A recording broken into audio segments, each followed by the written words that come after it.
এসআইআরের আবহে নতুন বিতর্ক বাঁকুড়ায়। শহরের ২ নম্বর ওয়ার্ডের বাসিন্দা কার্তিক দে দিব্যি হেঁটে চলে বেড়াচ্ছেন, কাজ করছেন, অথচ ভোটার লিস্টে তার নামের পাশে লেখা ডিলিটেড, অর্থাৎ তিনি মৃত। তার চোখের সামনে ওই তথ্য দেখে হতবাক স্বয়ং কার্তিক দে। আগামী বিধানসভা নির্বাচনে ভোটদান থেকে বঞ্চিত থাকার পাশাপাশি সরকারি নানা সুযোগ সুবিধা থেকেও বঞ্চিত হওয়ার আশঙ্কা করছেন তিনি। এই ঘটনায় একদিকে যেমন বৃহত্তর আন্দোলনের হুঁশিয়ারি দিয়েছেন তৃণমূল, অন্যদিকে এই ঘটনাকে অতি সাধারণ বলে দাবি করছে বিজেপি।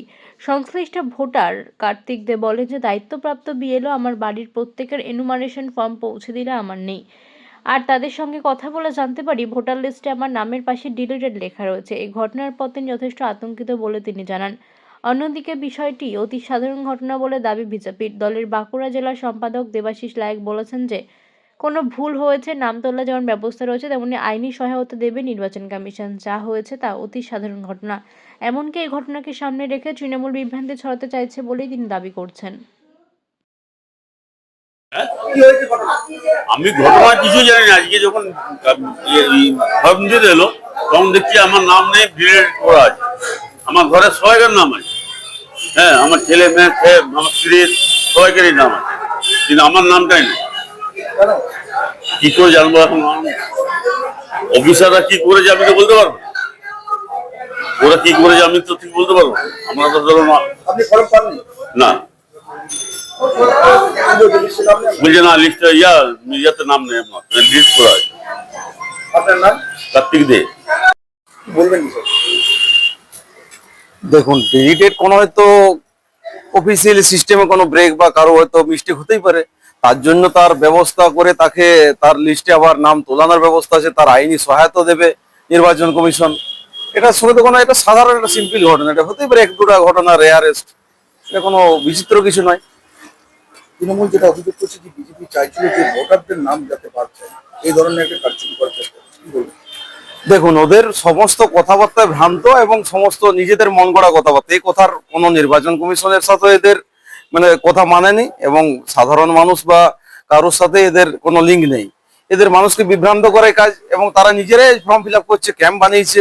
এটাই তো নির্লজ্জতা ওদের। আপনার নাম? দেবাশিস লায়েক, বাঁকুড়া জেলা বিজেপি সম্পাদক। আজকে যখন আমার ২ নম্বর ওয়ার্ডের ৭২ নম্বর অংশে যখন বিএলও এনুমারেশন ফর্ম দিতে গেল, তখন বাকি যে পরিবারের যারা সদস্য আছে তাদের নাম পেলো, তাদের এনুমারেশন ফর্ম দিল। কিন্তু হঠাৎ করে দেখতে পেলাম যে কার্তিক দে বলে যিনি ভোটার আছেন, আমার ২ নম্বর ওয়ার্ডের দীর্ঘদিনের ভোটার, হঠাৎ করে তার নামটা ডিলিটেড, অর্থাৎ মৃত বলে ঘোষণা করা হয়েছে। এবং আজকে আমাদের বাংলার মুখ্যমন্ত্রী এবং আমাদের সাধারণ সম্পাদক, আমাদের নেতা অভিষেক বন্দ্যোপাধ্যায় যেটা বারবার বলার চেষ্টা করছেন, তা আজকে প্রমাণিত হলো। বাঁকুড়া পৌরসভা ২ নম্বর ওয়ার্ডে একটা ভোটার যিনি ২০২৪ সালে ভোট দিয়ে এসছেন, আজকে তিনি ২০২৫ সালে এসে পড়ে তাকে মৃত বলে ঘোষণা করা হচ্ছে। এটার বিরুদ্ধে আমরা বৃহত্তর আন্দোলনে নামবো, এবং আমি আমার যারা উচ্চ নেতৃত্ব আছে আমি জানাচ্ছি তাদেরকেও এই ব্যাপারটা, কারণ এই ব্যাপারটা খুব সেন্সিটিভ ইস্যু।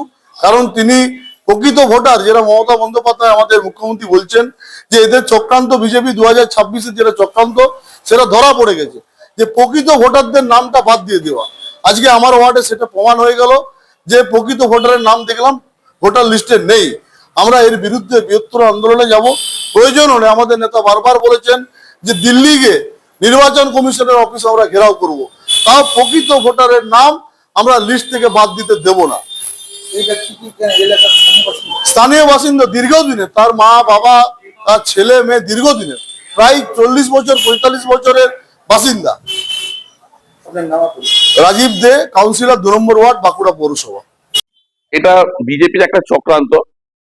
যে আজকে ৪ নম্বর ওয়ার্ডেও আমার কাছে ফোন এসেছিল, বলছে যে নাকি একজন প্রকৃত ভোটার আছে, তাকে মৃত ঘোষণা করে দেওয়া হয়েছে, কিন্তু দেখা যাচ্ছে সেই মানুষটা বাজারে ঘুরে বেড়াচ্ছে। এই ধরনের একটা চক্রান্ত বিজেপি গোটা পশ্চিমবাংলা জুড়ে চালাচ্ছে। আপনারা সকলেই লক্ষ্য করেছেন যে আমাদের পশ্চিমবাংলায় এসআইআর হচ্ছে, কিন্তু আসামে কোনো এসআইআর এর কাজ হয়নি। তারা নানা রকম রাজ্যকে নানা রকম চোখে দেখছেন। যেখানে বিজেপি ভোট পাচ্ছে না সেখানে নানা রকম তারা কাজ করছেন এবং এসআইআর কে চাপিয়ে দিচ্ছেন।